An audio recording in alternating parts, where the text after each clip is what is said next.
Hoy quiero contarle una nueva historia. Una misteriosa historia ocurrida en el fin del mundo. Sígame y deje volar su imaginación.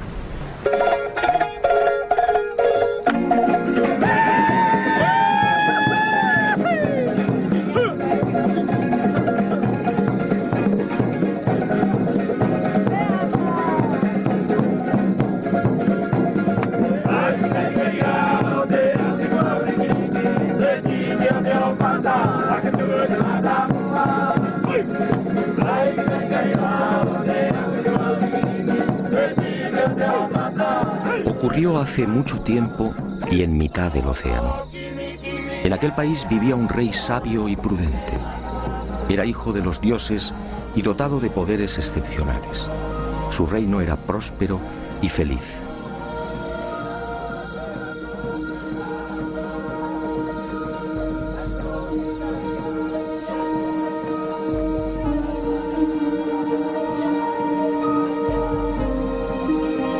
Pero de pronto aquel bello y exuberante lugar se vio amenazado. La tierra empezó a temblar y la mar, embravecida, avanzó inexorable, devorando el pacífico reino, y las tierras comenzaron a hundirse.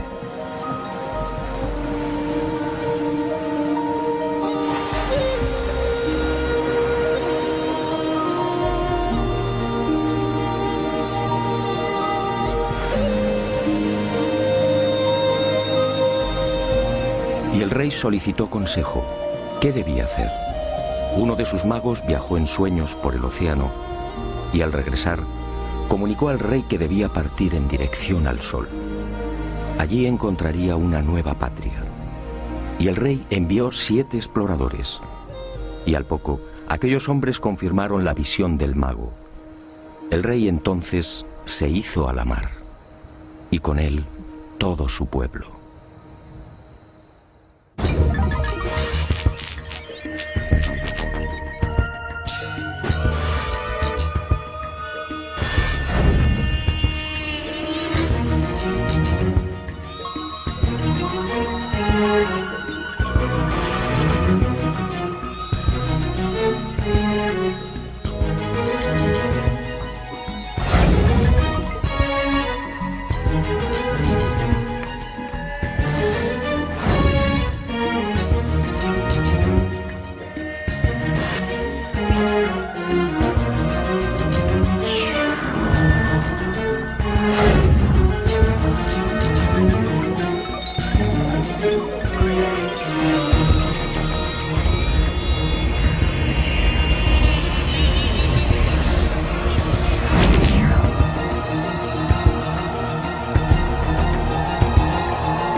Fue aquí en Anaquena, al norte de la isla, donde aquel rey sabio y prudente desembarcó por primera vez.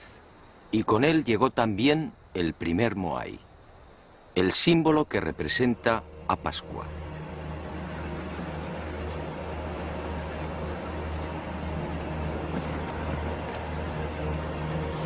Mucho se ha escrito y difundido sobre estas colosales estatuas y el pueblo que las levantó. Sin embargo, esa amplísima bibliografía, más de 2000 volúmenes, no ha resuelto las grandes incógnitas que envuelven todavía a Tepito o Tejenua, el verdadero nombre de Pascua. El nombre dado a la isla por aquel rey sabio y prudente. Tepito o Tejenua, el ombligo del mundo.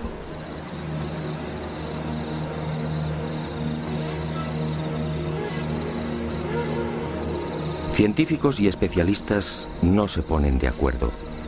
¿Existió en verdad aquel rey? ¿Se hundió la vieja patria? Si fue cierta la peregrinación por el océano, ¿cuándo se produjo? ¿Fue aquel rey y su séquito los primeros pobladores de Pascua? ¿Construyeron ellos los moais? Y de ser así, ¿por qué? ¿Cómo los transportaron?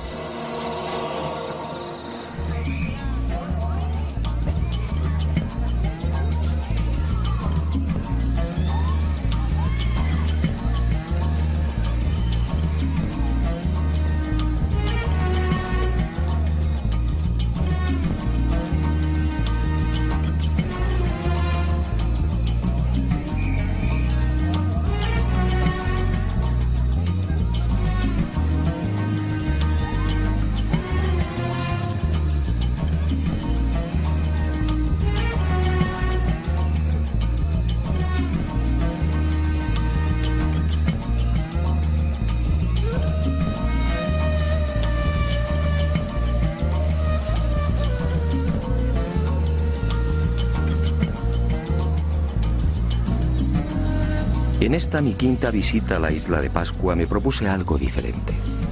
Algo que quizá podía arrojar nueva luz sobre los referidos misterios. Hasta ese momento todas mis investigaciones habían tomado como referencia los dispares criterios de la ciencia. Pero como digo, esas afirmaciones resultaban tan endebles como contradictorias.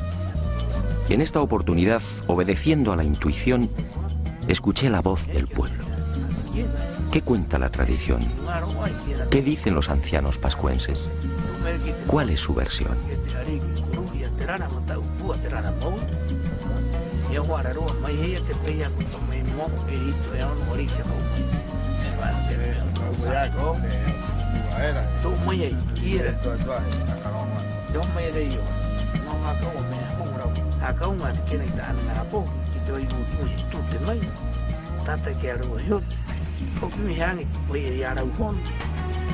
Para los pascuenses o Rapanui, la historia de su pueblo transmitida de padres a hijos no ofrece la menor duda. Todo empezó con aquel rey sabio y prudente. Se llamaba Hotu Matua y su primitivo reino recibía el nombre de Hiva Marae Renga. Allí vivía feliz en compañía de su esposa, Bakai Ajeba. Pero un día, Hiva comenzó a hundirse. Y cuenta la tradición que aquellas tierras fueron tragadas por la mar a razón de 40 centímetros por año. El joven rey Oariki, desesperado, envió diferentes expediciones a la búsqueda de nuevas tierras, pero todas se hallaban pobladas. Fue entonces cuando el mago y sacerdote Haumaka tuvo la visión de una isla situada hacia el este. En sueños, el gran dios Makemake lo trasladó hasta 3 islotes que se alzaban muy cerca de una isla deshabitada. Haumaka recorrió el lugar y regresó a Hiva, anunciando la buena nueva a Hotu Matua. Al día siguiente, 7 exploradores partieron hacia el nacimiento del sol. Alcanzaron la isla y descubrieron las pisadas de Haumaka en las rocas de uno de los volcanes. Al regresar a Hiva, los exploradores intentaron persuadir al rey para que olvidara aquella isla. Se trataba de un lugar pedregoso, sin casi vegetación y azotado por vientos huracanados.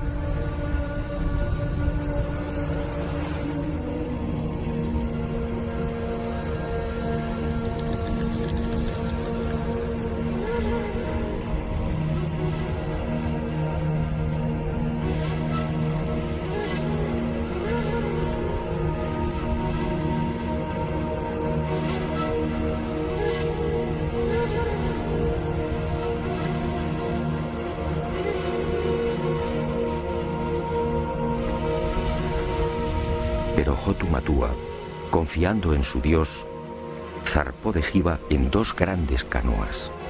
En una viajaba el rey con 300 hombres seleccionados. En la otra, la reina con las mujeres. Y con ellos, semillas, animales, un moai y la historia de Hiva, recogida en 69 tablillas de madera. Unas tablillas grabadas con unos signos que solo podían leer los sacerdotes e iniciados. Era la historia de aquel pueblo y de la lejana patria desaparecida bajo las aguas. Después de no pocas calamidades y tras 66 días de navegación, aquel pueblo avistó al fin la tierra prometida. Se trataba en efecto de una isla mágica que el rey bautizó como el ombligo del mundo.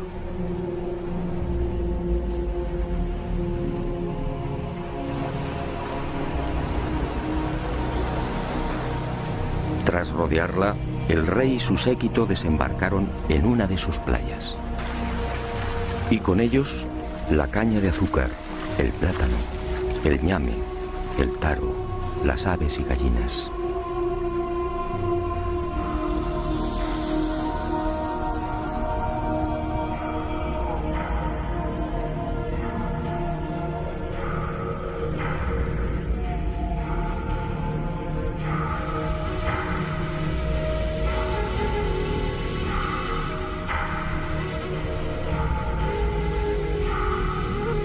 Y junto al rey, junto a los artesanos, agricultores, pescadores, adivinos, sacerdotes, mujeres y niños, desembarca también el símbolo de aquellas audaces gentes. Un símbolo que ha perdurado hasta nuestros días. Un símbolo cargado de misterio.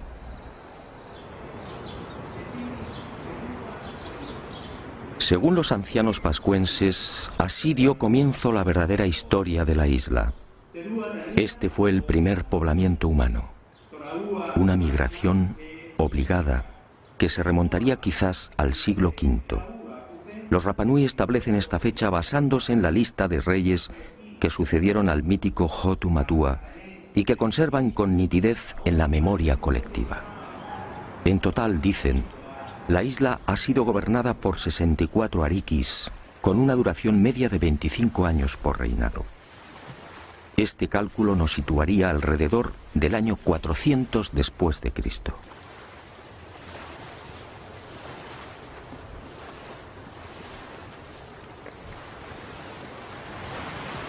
Algunos especialistas, sin embargo, fijan el desembarco de Hotu Matua y los Hanau Momoko o gente delgada en una época más reciente.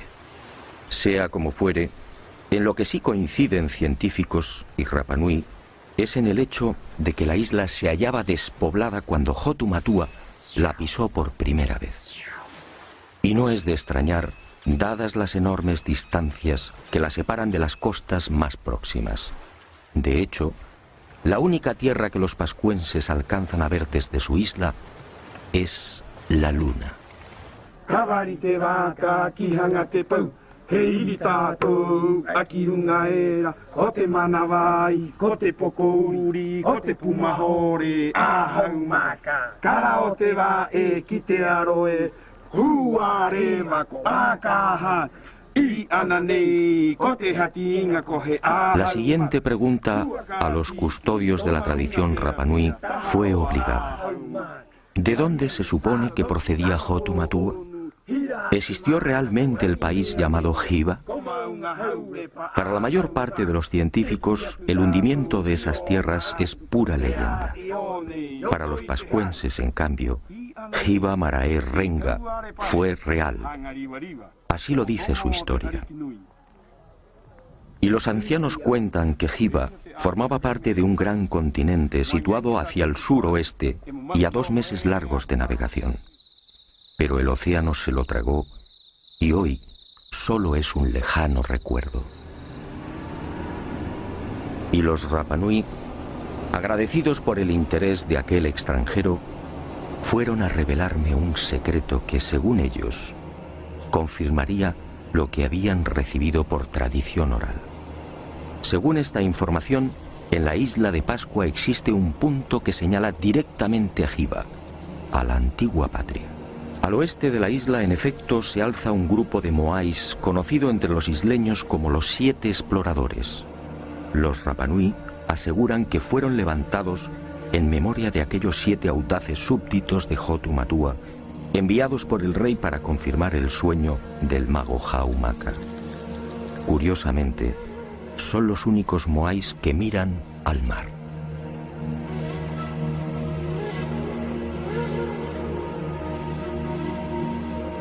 Estos 7 moais apuntan directamente al lugar donde, según la tradición, se hallaba Hiva, en las proximidades de Nueva Zelanda, exactamente en el rumbo 254. ¿Casualidad? Lo dudo. Para la ciencia, aquella primera oleada humana que llegó a Pascua tuvo que proceder de algún punto más cercano. Y algunos señalan las Islas Marquesas, al noroeste. Otros incluso aseguran que Hotu Matua y su gente pudieron navegar desde las costas del Perú o de la India. Los pascuenses lo niegan. Hiva, dicen, era parte de un continente que ocupaba una gran extensión en el Pacífico Sur. E inevitablemente surge la sombra de otra leyenda. ¿Se refieren los Rapa Nui a Mu, el legendario continente desaparecido?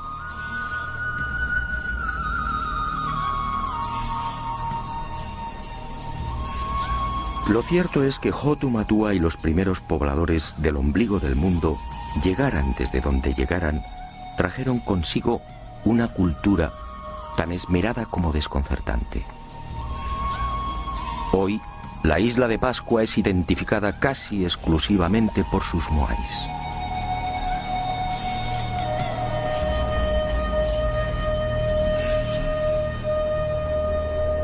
Sin embargo, aquel rey y aquellas gentes delgadas eran portadores también de otros secretos y extraordinarios conocimientos.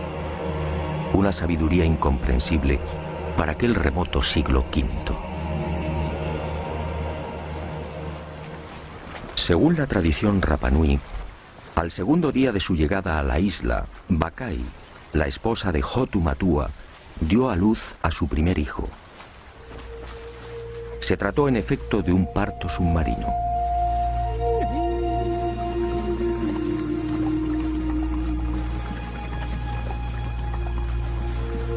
Las mujeres se sentaban sobre una piedra rectangular, de forma que el agua las cubriera hasta el pecho. Y así nacían los bebés. Y uno se pregunta, ¿dónde lo aprendieron? ¿Cómo sabían de las ventajas de esta clase de alumbramiento? Fue en la primera mitad del siglo XX, y a título experimental, cuando algunos países nórdicos se decidieron a practicar el parto submarino. Y comprobaron que en estas especiales circunstancias, tanto la madre como el niño experimentan un menor sufrimiento. Los cambios de presión en el feto son casi inapreciables.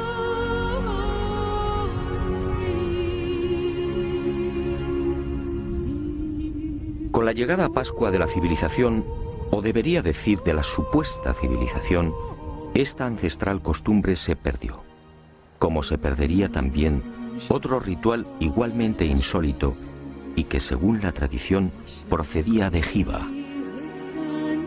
Las embarazadas eran trasladadas a la ciudadela sagrada de Orongo. Una vez aquí, los sacerdotes recogían el líquido amniótico, siendo utilizado por reyes y reinas para el cuidado de la piel y en las ceremonias de fertilización de la tierra. ¿Cómo sabían los primitivos pascuenses del poder regenerativo del apnio?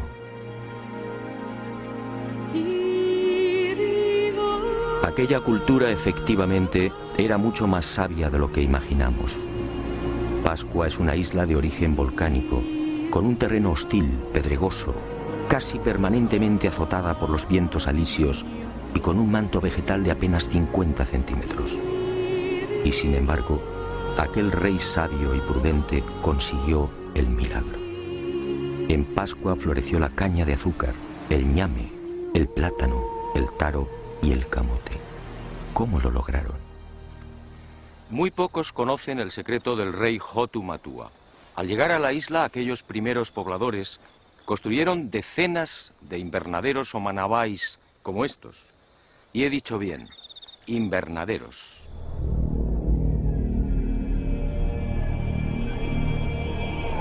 He aquí otra muestra de la sabiduría de aquel pueblo. Una sabiduría o un poder heredados de Hiva. Las inclemencias y agresividad de la isla no fueron obstáculo para los recién llegados y levantaron los manabai. Unos invernaderos excavados en el terreno de hasta 2 metros de profundidad y 20 o 30 de longitud. Un lugar que mantiene un especial microclima y que permite el crecimiento de toda suerte de frutos y hortalizas. Un milagro que los científicos no terminan de explicar. Y aunque la ciencia no tiene una respuesta satisfactoria, para los pascuenses, en cambio, la solución es tan simple como familiar. El milagro de los Manabái fue consecuencia del poder del mana. El mana era un poder sobrenatural emanado del dios Makemake, una extraña y singular criatura que descendió de los cielos instalándose en la mítica Hiva. Y aquel dios se cruzó con las hijas de los hombres, y de ahí nacieron los viejos héroes y los reyes.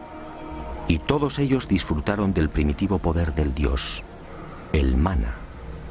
Una historia, por cierto, sobradamente conocida en otras culturas.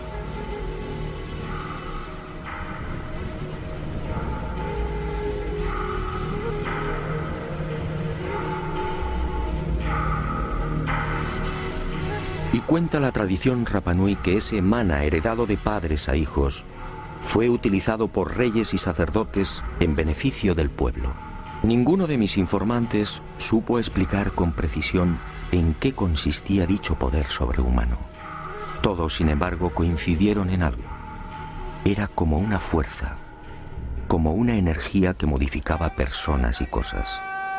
Cuando el rey extendía sus manos hacia la mar, peces y tortugas se multiplicaban abasteciendo así a sus súbditos.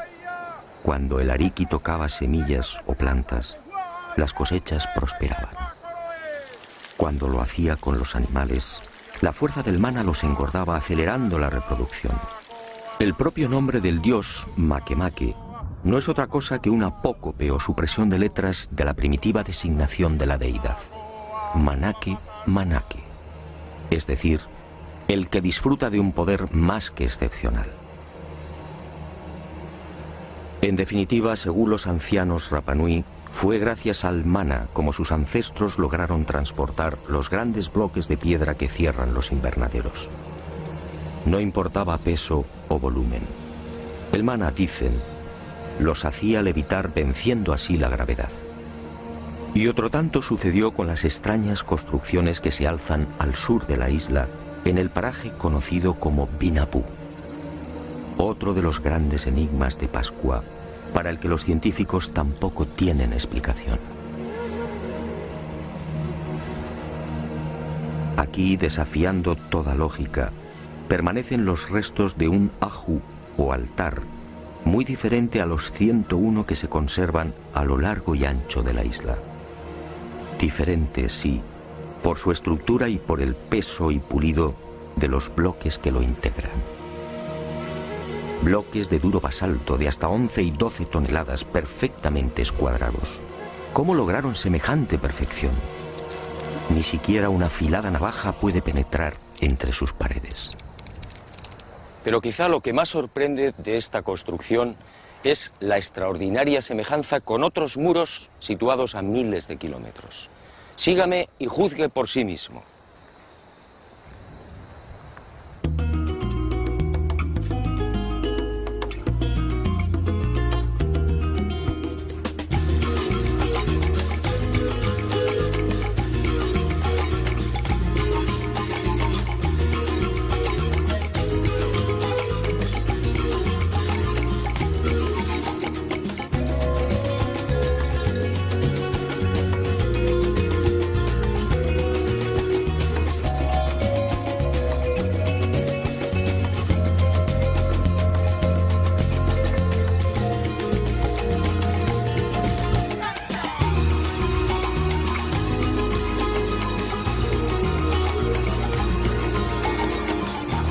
Fue el Inca Garcilaso en sus comentarios reales quien proporcionó el primer aviso sobre lo insólito de estas edificaciones en pleno corazón del Cusco peruano.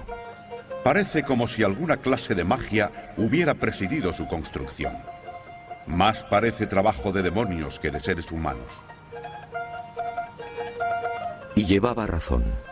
¿Cómo explicar esta piedra de 12 ángulos? ¿Cómo entender el transporte y alzado de estas formidables masas de piedra?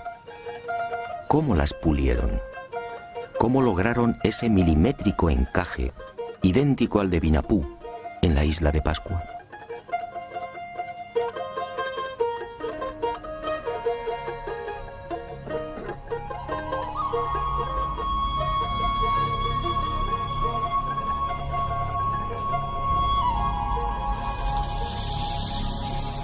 ¿Y qué decir de las moles que dan forma a la fortaleza inca de Sacsayhuamán?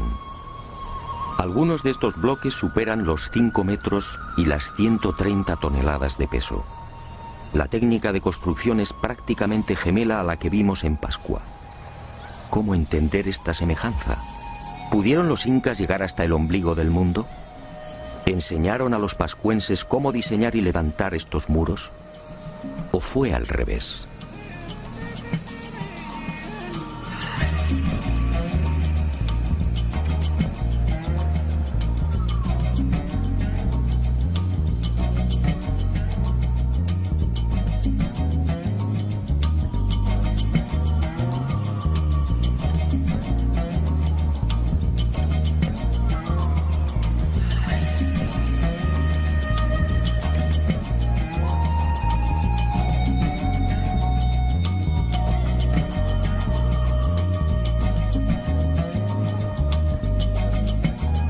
Y otro tanto sucede con los almacenes y tumba del rey Ranjai, en la ciudad etíope de Aksum. Una formidable construcción con bloques de 500 toneladas, escuadrados exactamente igual que en Perú y Pascua. Un complejo funerario que se remonta al año 2500 a.C.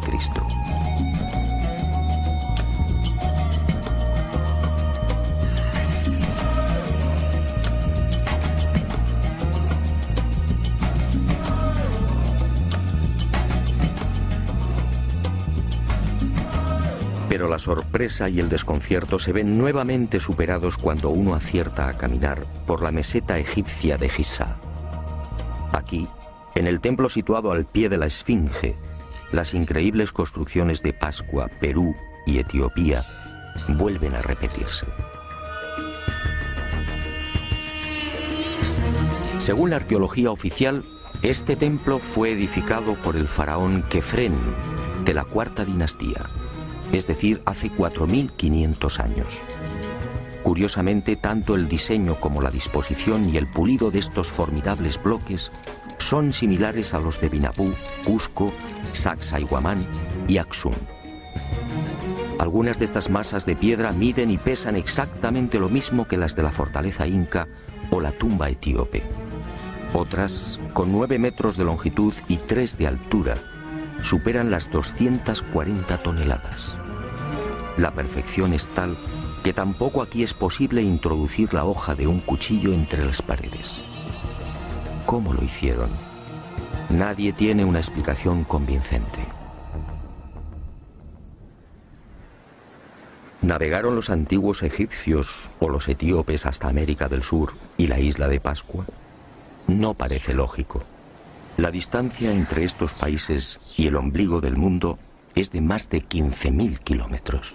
Pero entonces, ¿qué ocurrió? Por más que indagué, fue imposible hallar una explicación al enigma de la semejanza entre las construcciones de estas 4 culturas. En Pascua no existe vestigio alguno de las hipotéticas visitas de incas o egipcios. Para los Rapanui, los muros de Vinapú, destinados a sostener un moai de 23 metros, fueron obra de Hotu Matua o de sus inmediatos sucesores. Unos muros, dicen, que se hicieron realidad merced al mana.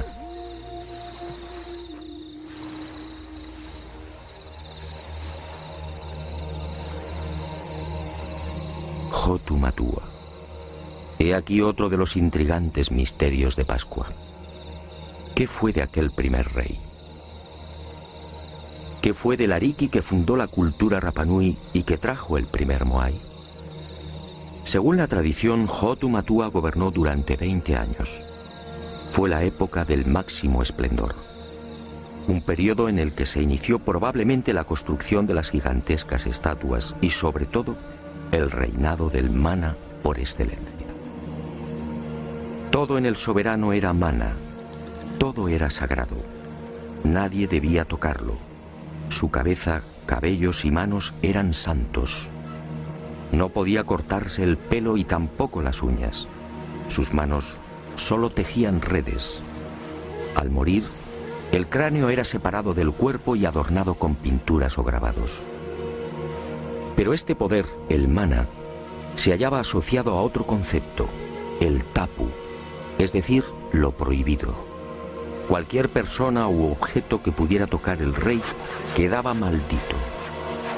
Y el tapu, un concepto del que procede la palabra tabú, ha llegado hasta nuestros días en la isla del fin del mundo. El pescador, por ejemplo, no puede comer los peces que captura. Las mujeres y niños Rapa Nui tienen prohibido el consumo de atún durante la época estival. Los pascuenses no deben pisar el terreno donde se ha enterrado un cordón umbilical. Nadie podía ver al ariki comiendo o durmiendo. Los infractores del tapu eran condenados a muerte bien por el aplastamiento del cráneo o bien por la introducción en el recto de una antena de langosta marina. Un suplicio extraordinariamente doloroso que conducía indefectiblemente a la muerte.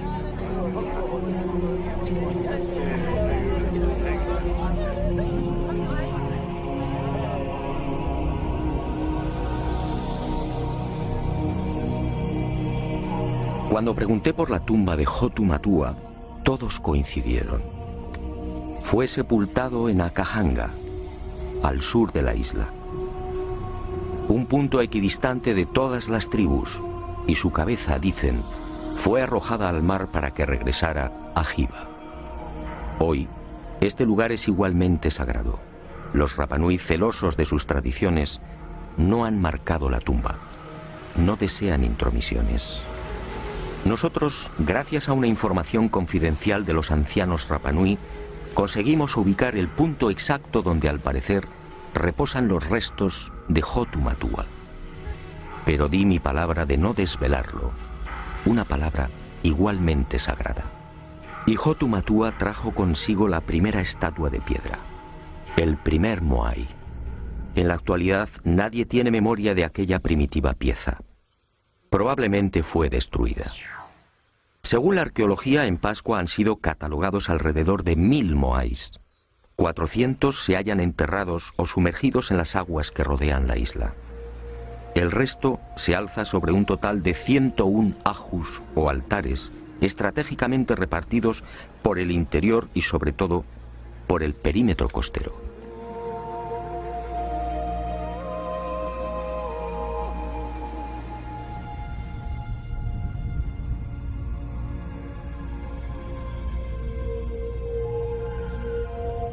Como decía, es mucho lo que se ha dicho y escrito sobre el símbolo por excelencia de Pascua. Y a decir verdad, son muchos también los infundios y despropósitos que giran en torno a estas colosales estatuas. ¿Fueron construidas por seres extraterrestres? ¿Fue Hotu Matua y su gente, como ha llegado a difundirse, una perdida expedición de la no menos mítica Atlántida? La verdad probablemente es otra. Los moais encierran aún algunos misterios, pero en mi opinión, nada tienen que ver con seres llegados del espacio.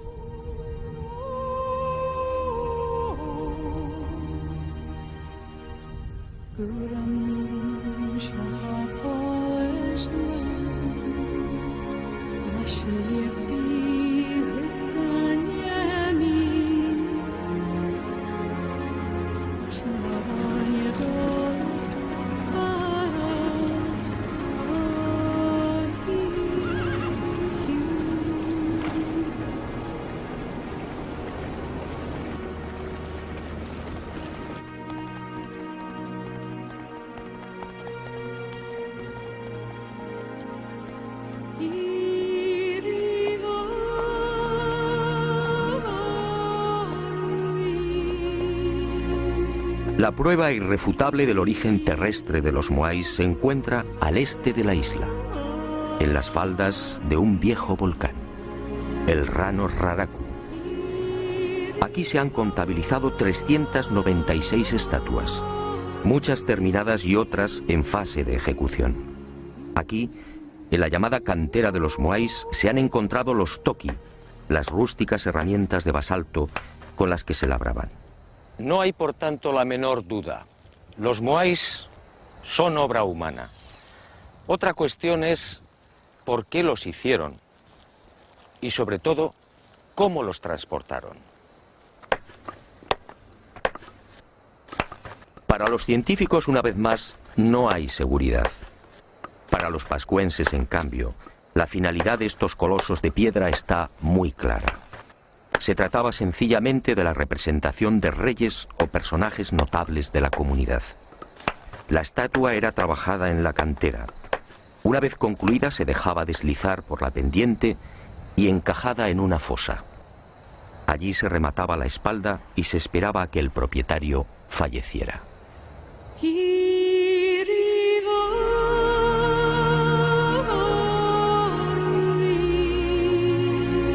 Cuando esto ocurría, el moai era trasladado al lugar elegido y alzado sobre el aju o altar. Era entonces cuando los artesanos procedían a la fase culminante.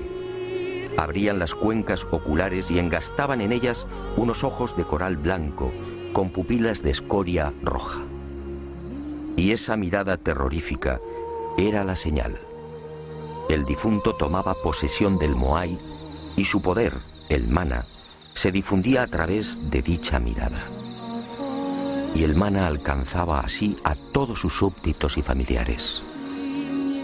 Por eso la casi totalidad de las estatuas mira al interior de la isla. Y en ocasiones, según la categoría del difunto, los moais eran adornados también con los pukao, una suerte de moño o sombrero elaborado con escoria roja y que, según los Rapanui, constituía el emblema del nuevo hombre Dios.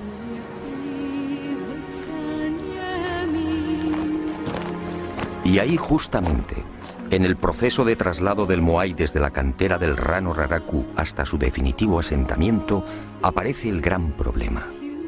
El verdadero e irritante enigma que envuelve todavía a los moais. ¿Cómo los transportaron?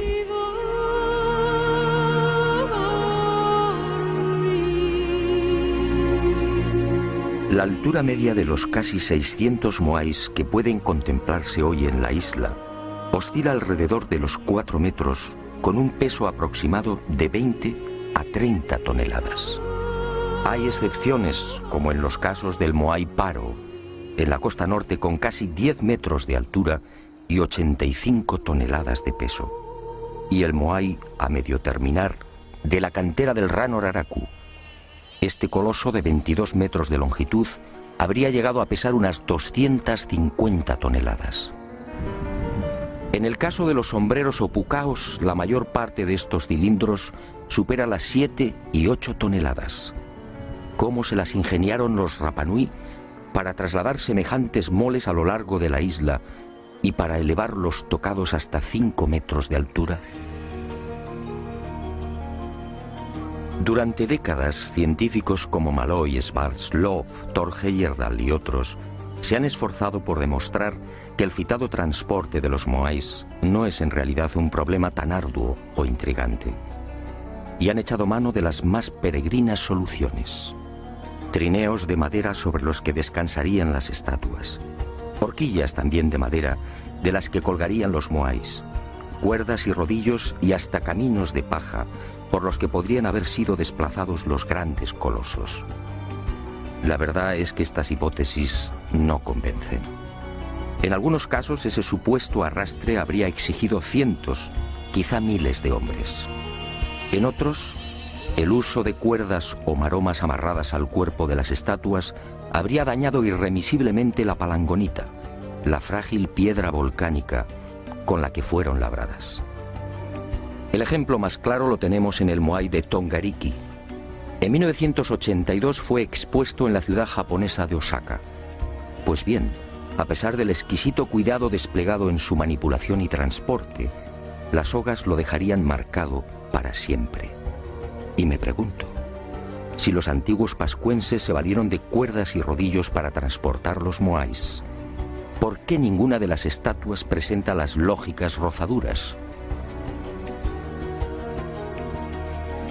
Pero el gran fallo de cuantos han intentado explicar el traslado de los moais de forma convencional aparece al echar mano de la madera. Rodillos, trineos, horquillas, estructuras en forma de V. Los científicos, al plantear sus hipótesis, dan por hecho que dicha madera era un bien abundante en la isla. Grave error. Los ancianos lo han repetido hasta el aburrimiento. Pero nadie les ha prestado atención. En Pascua, dicen los Rapanui, jamás hubo bosques.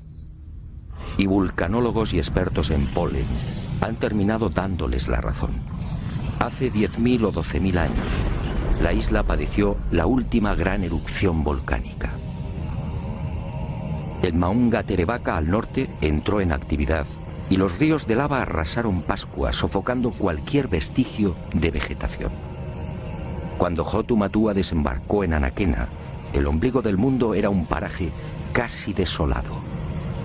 El único arbusto presente en la isla era el toromiro, de apenas 1,30 metros de altura y 30 centímetros de diámetro.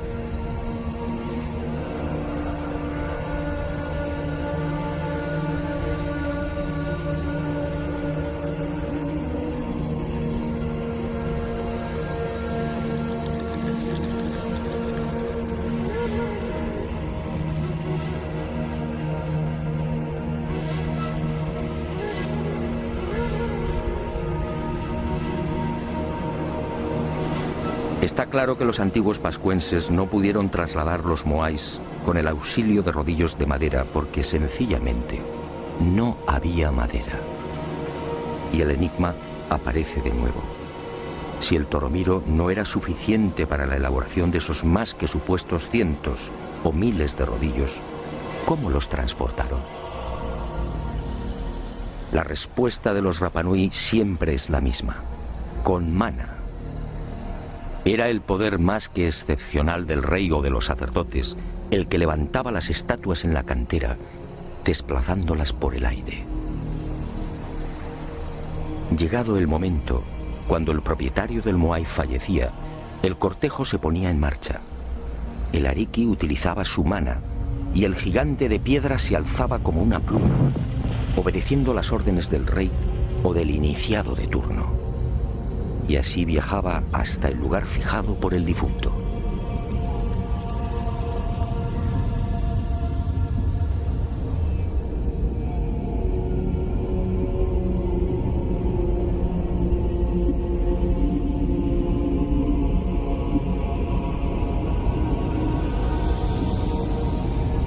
Así, aseguran los ancianos, se salvaban los accidentes geográficos depositando el moai en los ajus más inaccesibles, incluso en los acantilados.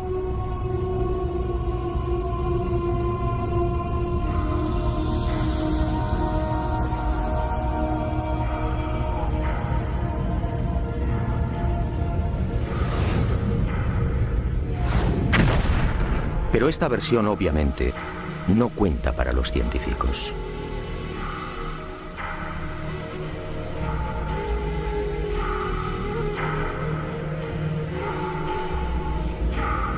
La magnífica industria lítica de los pascuenses se prolongaría hasta el siglo XIII. En ese tiempo, como dije, fueron tallados 1 millar de moais. Fue la época dorada de la isla del fin del mundo.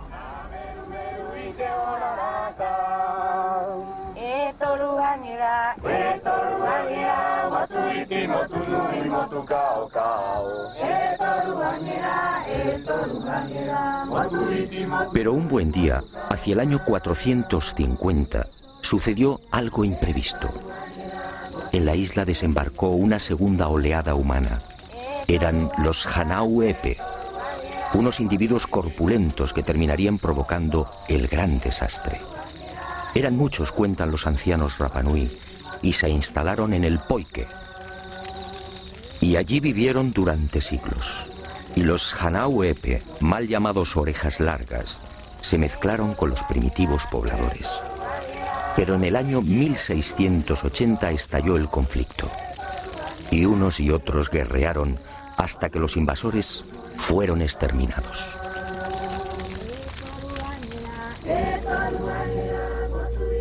La isla no se recuperaría jamás de aquella sangrienta guerra. Y poco tiempo después, las rivalidades entre tribus y familias desembocarían en otra catástrofe. Una parte del pueblo se rebeló contra la tiranía del rey, ensañándose con los símbolos del poder, los moais. Y muchas de las estatuas fueron derribadas. Y así han permanecido hasta hoy. Fue el final de los colosos de piedra y del mana. Desde entonces, los moais solo son un recuerdo.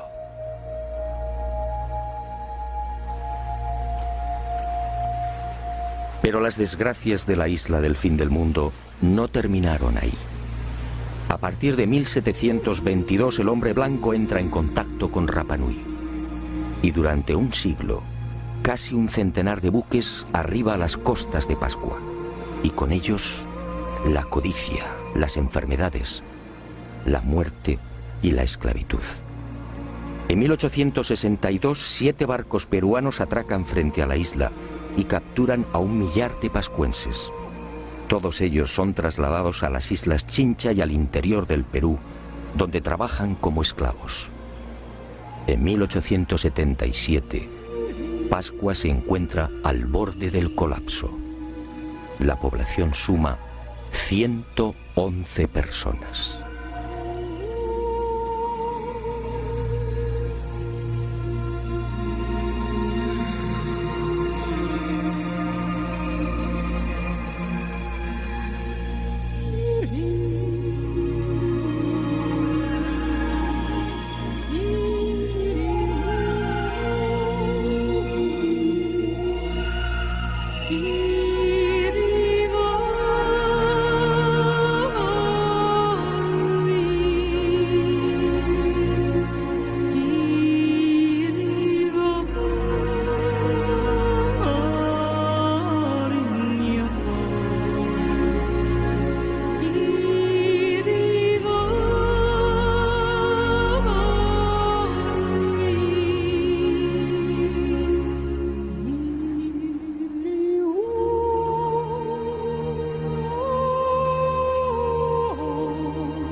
Y con el destierro y esclavitud de los pascuenses se registra otro suceso no menos lamentable. Junto al millar de isleños capturados en 1877 se encuentra el rey Caimacoy y la mayoría de los sabios y sacerdotes de la vieja cultura Rapa Nui. Todos mueren en las guaneras peruanas, perdiéndose así otro gran tesoro, el secreto de las tablillas Rongo Rongo.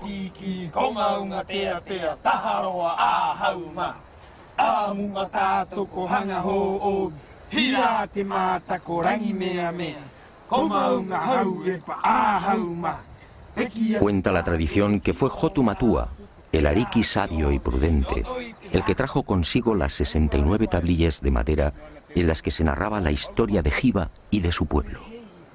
Unas tablillas o maderas parlantes, grabadas con 150 signos básicos y con los que podían componerse más de 2000 lecturas. Un formidable tesoro que se perdió con el destierro de los últimos sabios e iniciados Rapa Nui. Hoy solo quedan 24 de estas tablillas repartidas por los más importantes museos del mundo. Su valor es incalculable. Algunas están valoradas en $2 millones.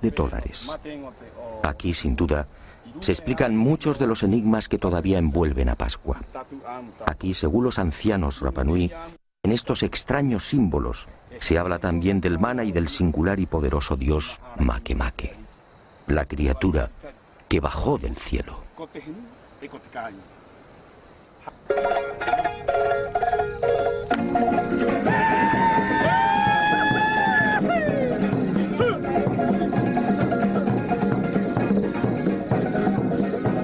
Es probable que nunca alcancemos a desvelar los misterios de Pascua. No importa. Pascua sigue conservando la huella y la magia de aquel tiempo y de aquellos hombres. Eso, en el fondo, es lo importante. Pascua, hoy, es una puerta abierta a la imaginación y a los sueños. La puerta más sagrada y benéfica con la que todavía cuenta el ser humano.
Y el rey solicitó consejo. ¿Qué debía hacer? Uno de sus magos viajó en sueños por el océano y al regresar comunicó al rey que debía partir en dirección al sol. Allí encontraría una nueva patria. Y el rey envió 7 exploradores. Y al poco, aquellos hombres confirmaron la visión del mago. El rey entonces se hizo a la mar, y con él todo su pueblo.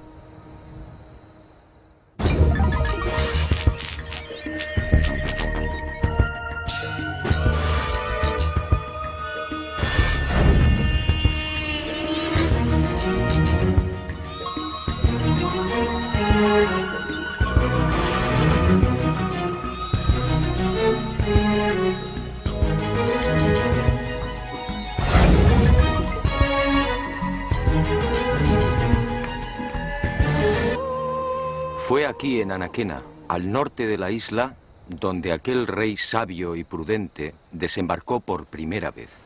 Y con él llegó también el primer Moai, el símbolo que representa a Pascua.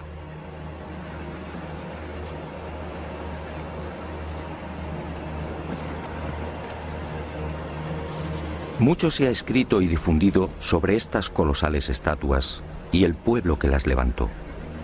Sin embargo, esa amplísima bibliografía, más de 2000 volúmenes, no ha resuelto las grandes incógnitas que envuelven todavía a Tepito o Tegenua, el verdadero nombre de Pascua. El nombre dado a la isla por aquel rey sabio y prudente. Tepito o Tegenua, el ombligo del mundo.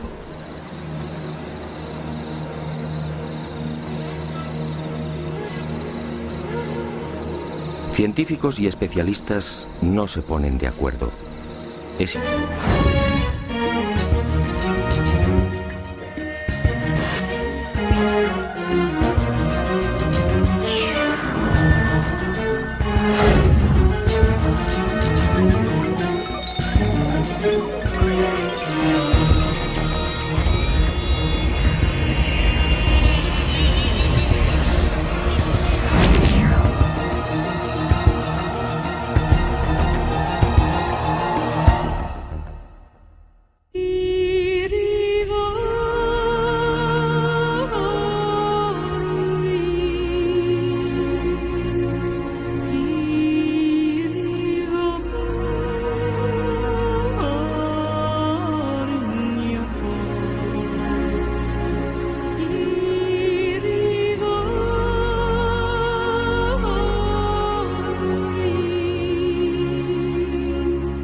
Hoy quiero contarle una nueva historia, una misteriosa historia ocurrida en el fin del mundo.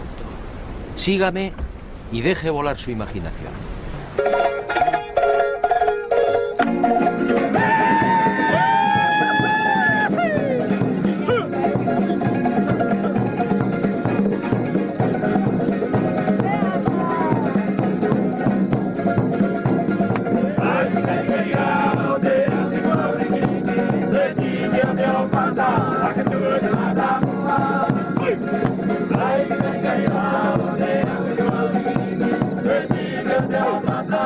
Ocurrió hace mucho tiempo y en mitad del océano. En aquel país vivía un rey sabio y prudente. Era hijo de los dioses y dotado de poderes excepcionales. Su reino era próspero y feliz.